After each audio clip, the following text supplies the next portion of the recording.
to another episode of Insights with Cass. I'm Cassandra, a pediatric occupational therapy assistant, and in this channel we talk all things occupational therapy, holistic wellness, and really living an overall empowered lifestyle from a therapist's point of view. I will be providing you with fun DIYs, tools and strategies, and resources from my own therapy toolbox to not only help your child thrive, but reach their fullest potential. Today we have an exciting video for families with kiddos of all ages. These indoor activities will engage your child's gross motor skills, fine motor skills, executive functioning, and sensory processing skills, all without them even knowing. These 10 must-do activities can be completed with odd gadgets and tools that you might have around the house. So let's jump in. Okie dokie. So first on our list, DIY cornhole. So I've become a little bit of an Amazon box hoarder. So essentially I just glued a couple boxes together and cut out a hole, then used some Christmas wrapping paper to make it a little bit more visually appealing. And then I filled some beans and rice in some balloons. And then voila, you have your first DIY cornhole that will engage your child's gross motor planning, visual motor skills, and social skills. Enjoy! Activity number 2, hide and go seek in the dark. Once the sun goes down, turn off all the lights in the house. Talk about memories and laughs made to last.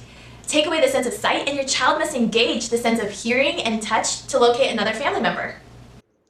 Next we have for item number 3, what I like to call Ninja Laser Maze.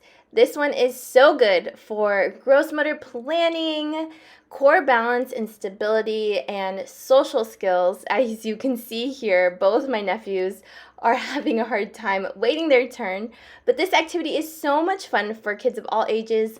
All you will need is crepe tape or party streamers and regular tape.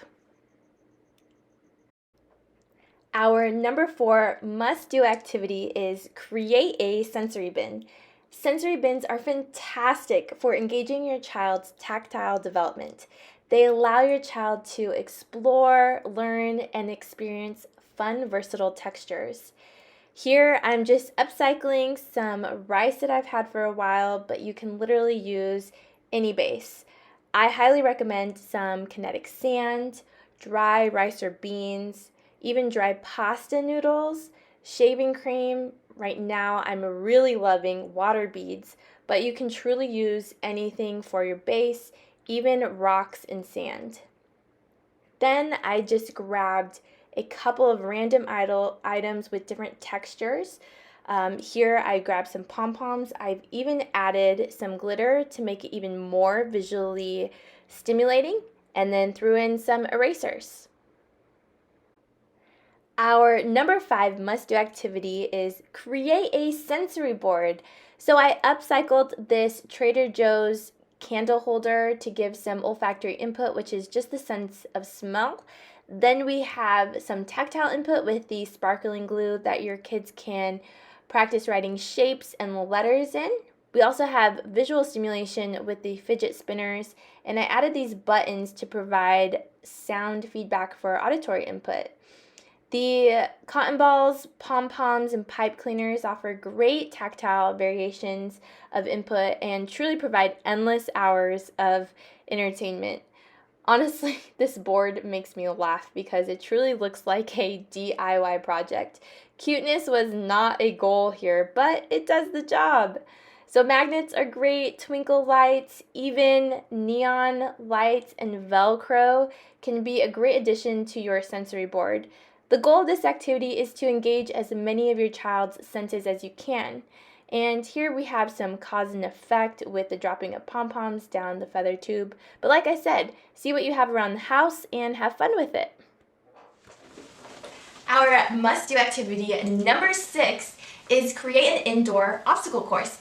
Now typically I start my sessions with some sort of sensory input, but typically it's a gross motor obstacle course because that's what the kiddos love.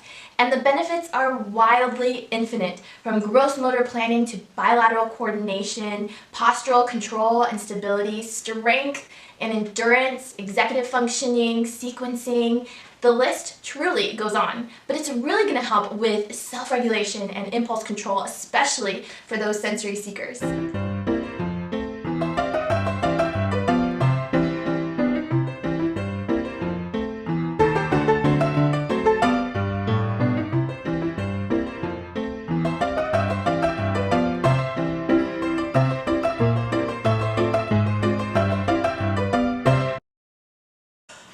my word, that was exhausting. I just got my workout. Alright, so moving on to must-do activity number 7 is create an indoor scavenger hunt. And I actually got this from a fellow YouTuber, and her name is Raven Elise, and she did this with her daughter, and I thought it was absolutely brilliant.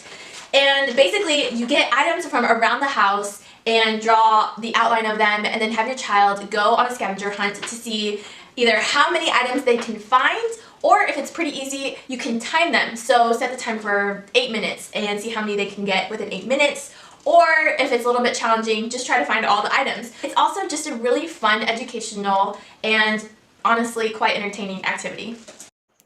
So here's the outline of some random objects that I just threw together, and how many of them can you guess? Were you right? Alright, moving on. Our number 8 activity will be to create a sensory tent. Throw together some pillows, stuffed animals, blankets, alternate lighting, and even some essential oils. This very calming activity is best utilized as part of a nighttime routine for those of you who have little ones struggling to sleep. Our number 9 must-do activity is blindfold touch tag. This was actually quite fun and hilarious for my husband and I. Of course, we want to make sure this activity is played in an enclosed area free of any furniture or objects that could be tripped on. By clapping, whistling, even saying Marco Polo, we're hitting your child's auditory input and challenging their body awareness and position in space.